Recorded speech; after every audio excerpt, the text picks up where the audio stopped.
लोगों का जो जन समर्थन, भारी जन समर्थन भारतीय जनता पार्टी को मिल रहा है, इस प्रकार का जन समर्थन मैंने जिंदगी में कभी नहीं देखा। 2014 में भारतीय जनता पार्टी को इतनी बड़ी जीत मिली, भारत तो क्या पूरा विश्व हैरान हो गया कि भारतीय जनता पार्टी के हक में ये प्रचंड बहुमत ये कैसे संभव हुआ।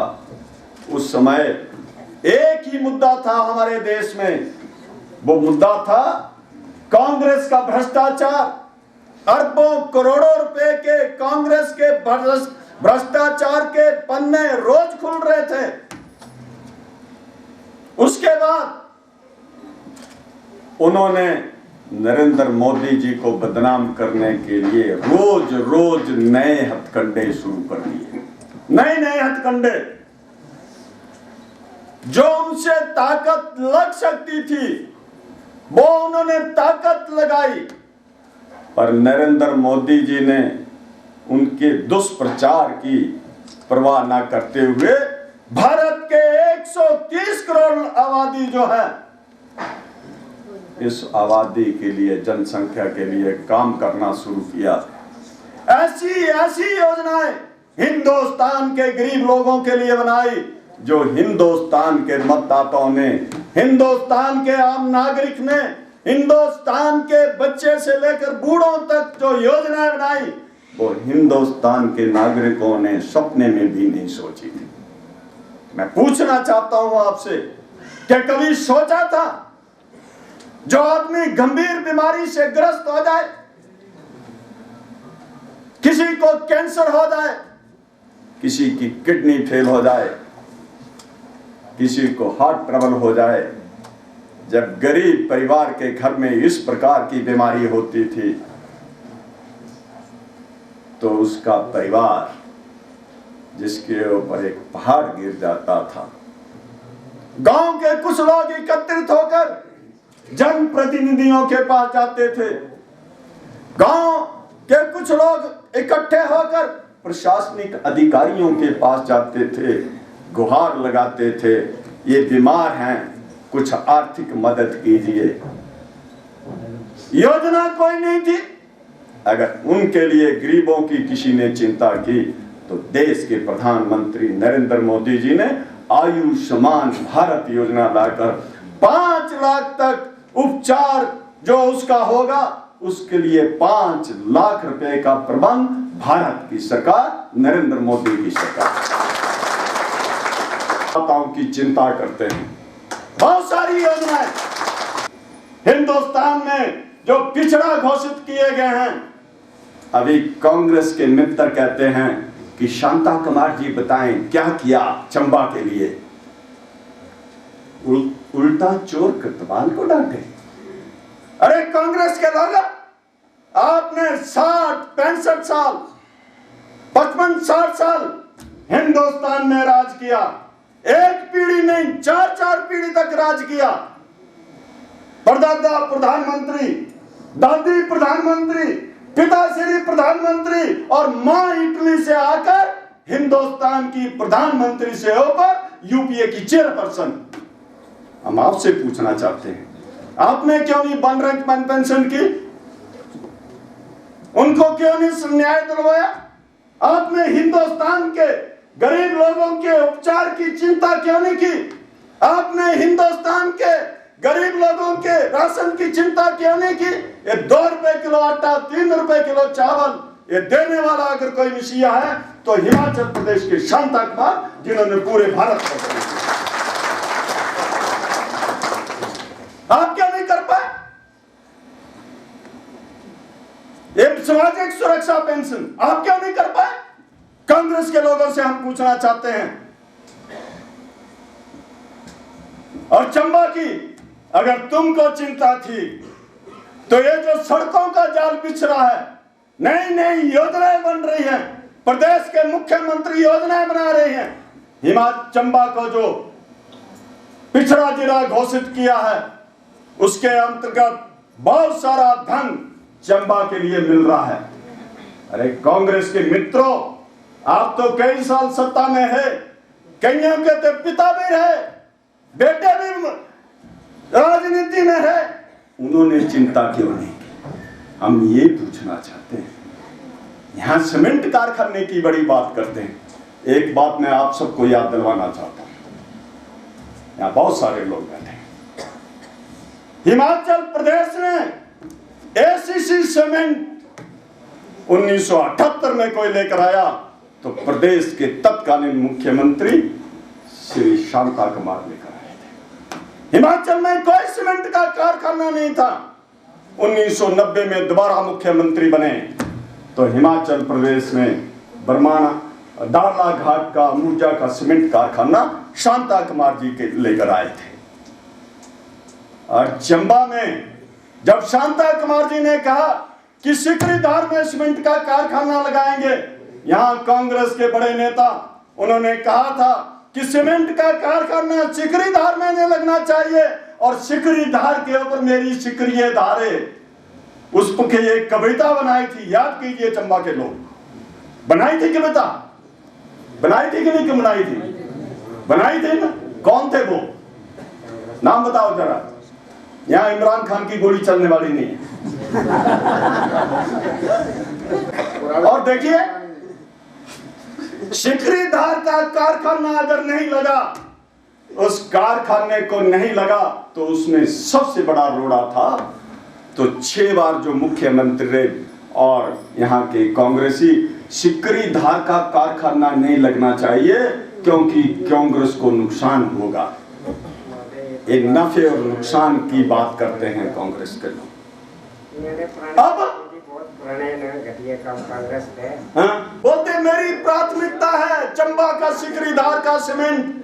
अरे भाई, आपके घर के आगे 500 मीटर की दूरी पर हरिराम चौधरी, जो एक बहुत बड़े कांग्रेस के नेता हुए और चौधरी समुदाय में सबसे पहले राजनीतिज्ञ हुए, उनका स्मारक बना है। तुम दूसरी बार विधायक बन गए और कांग्रेस के एसोसिएट मेंबर रहे, वीरभद्र का आशीर्वाद आपके ऊपर रहा, उसकी रिपेयर क्यों नहीं करा पाए? 5000 नौकरी देने का वायदा आपने पिछले चुनावों में किया था, सरकार कांग्रेस की थी, वो क्यों नहीं किया? वो क्यों नहीं किया? और सिकरीधार का कारखाना लगाने चले हो।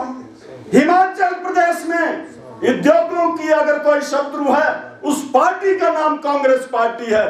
मैं ये दावे के साथ कहता हूं, 2003 में जब हिमाचल प्रदेश को विशेष औद्योगिक पैकेज मिला और विशेष औद्योगिक पैकेज के कारण हिमाचल प्रदेश में बहुत सारे उद्योग आए। काला आम का उद्योग नाम में जो उद्योगीकरण हुआ, बद्दी, बरोटी, बाला, नालागढ़ और सोलन में जो इंडस्ट्री इंस्टॉल हुई, वो स्पेशल इंडस्ट्रियल पैकेज के कारण हुई। ऊना में इंडस्ट्रियल एरिया डेवलप हुआ, कांगड़ा में इंडस्ट्रियल एरिया डेवलप हुआ। हिमाचल प्रदेश में पहले जो आज की टोटल इंडस्ट्री है, उसमें सिर्फ 21% इंडस्ट्री थी। ना उस समय स्मॉल स्केल इंडस्ट्री थी, ना मीडियम इंडस्ट्री थी, ना हैवी इंडस्ट्री थी। उस इंडस्ट्री को अगर कोई लेकर आया तो हमारे आदरणीय श्री अटल बिहारी वाजपेयी और सेंट्रल मिनिस्टर शांता कुमार। मैं कांग्रेस के मित्रों से एक बात पूछना चाहता हूं। वीरभद्र सिंह आज यहाँ आ रहे हैं। वीरभद्र सिंह जी, 2003 में आप चुनाव जीते थे। हिमाचल प्रदेश की जनता को आपने कहा था कि हर घर में नौकरी देंगे, नौकरी तो दी नहीं। जिससे नौकरी मिल रही थी, उद्योगिक पैकेज की अवधि आपने कम कर दी थी। डॉक्टर मनमोहन सिंह की सरकार ने कम की थी। आप क्यों चुप रहे? ये हिमाचल प्रदेश की जनता पूछना चाहती है। चुनावों के दिनों में आपको याद आती है? झूठ बोलते हो। हिमाचल प्रदेश की जनता आपके बहकावे में आने वाले नहीं, बल्कि पूरे हिंदुस्तान की जनता कांग्रेस के बहकावे में नहीं आने वाली। हिंदुस्तान की जनता जो काम आज हुए हैं इन 5 वर्षों में, तुम लोगों ने भ्रष्टाचार की संस्कृति दी। कांग्रेस और भारतीय जनता पार्टी में अंतर क्या है? 5 वर्ष हमारी सरकार रही केंद्र में, नरेंद्र मोदी जी हिंदुस्तान के प्रधानमंत्री रहे, गरीबों के लिए बहुत सारी योजनाएं लाकर गरीब और अमीर की खाई को कम करने का प्रयास किया, धरती पर लाकर योजनाएं खड़ी कर दी। और तुम लोग तो आपकी सरकार सिर्फ मध्य प्रदेश में अभी 100 दिन हुए और 100 दिन में आपके मध्य प्रदेश के मुख्यमंत्री के घर कितने पैसे निकले? कोई 10 करोड़ नहीं, कोई 100 करोड़ नहीं, 850 करोड़ रुपया मध्य प्रदेश के मुख्यमंत्री कमलनाथ जी के घर में निकले। उनके चाहे पीएस रहे हो, चाहे उनके सहयोगी रहे हो, 850 करोड़ रुपया हिंदुस्तान के प्रधानमंत्री श्री नरेंद्र मोदी जी और उनके केंद्र में सारे मंत्री, उनके ऊपर एक फूटी कौड़ी का कोई आरोप नहीं। ये कांग्रेस पार्टी और बीजेपी। हिमाचल प्रदेश में उद्योगों के लिए जो निवेश आना था, अवधि कम होने के कारण निवेशक ने पांव पीछे कर लिए। हिमाचल प्रदेश आज संपन्न होता। हिमाचल प्रदेश को इस प्रकार से बेरोजगारी बढ़ाने के लिए अगर उसके लिए सबसे बड़ा कोई दोषी है तो कांग्रेस पार्टी है मित्रों, कांग्रेस पार्टी है। 2012 में नारा दिया बेरोजगारों को बेरोजगारी भत्ता देंगे। बहुत सारे नौजवान यहाँ बैठे हैं, एक माइका लाल को ये बता दे कि कांग्रेस ने बेरोजगारी भत्ता दिया था, बता दे कोई, छाती ठोक के कह दे दिया। नौजवान क्यों डर रहे हैं? नहीं दिया ना। हमने ये 4 पीढ़ी वाले, ये 6 बार मुख्यमंत्री रहने वाले से एक बात जरूर पूछिए, आ रहे हैं यहाँ कि वीरभद्र सिंह आप 6 बार हिमाचल प्रदेश के मुख्यमंत्री रहे, एक ही योजना बता दो, एक ही योजना। हमारे चाहे शांता कुमार मुख्यमंत्री रहे हो, चाहे प्रेम कुमार धूमल मुख्यमंत्री रहे हो, चाहे जयराम ठाकुर मुख्यमंत्री हैं, उन मुख्यमंत्रियों के पीछे जो उन्होंने किया है, जहां शांता कुमार जी को पानी वाला मुख्यमंत्री कहा जाता है, प्रेम कुमार धूमल को सड़क वाला मुख्यमंत्री कहा जाता है, और जयराम ठाकुर की बहुत सारी योजनाएं जो हैं वो उन्होंने शुरू की है। 1 साल की उपलब्धियां, कांग्रेस उसके आगे आज भोनी है। कांग्रेस ने एक ही काम किया, हिंदुस्तान को बांटने का काम। कभी धर्म के नाम पर, कभी जातियों के आधार पर, कभी क्षेत्रवाद के नाम पर कांग्रेस समाज को बांटने का काम करती रही। हम समाज को जोड़ने का काम करते हैं। कई जगह लोगों को, एक दिन मैं इंटरव्यू सुन रहा था, हमारे देश के प्रधानमंत्री जी को एबीपी की न्यूज की एक पत्रकार पूछ रही थी कि आपने मुसलमानों के लिए क्या किया? तो उन्होंने कहा था मैंने उज्ज्वला योजना बनाई, वह मुस्लिम बहनों को भी हमने गैस के कनेक्शन दिए। हमने आयुष्मान भारत योजना बनाई, वहां हम ये नहीं पूछते कि ये हिंदू है, मुसलमान है, जाट है कि राजपूत है कि ब्राह्मण है, सबका उपचार हो रहा है। कांग्रेस हमेशा जातियों के आधार पर और धर्म के नाम पर हिंदुस्तान को बांटती रही।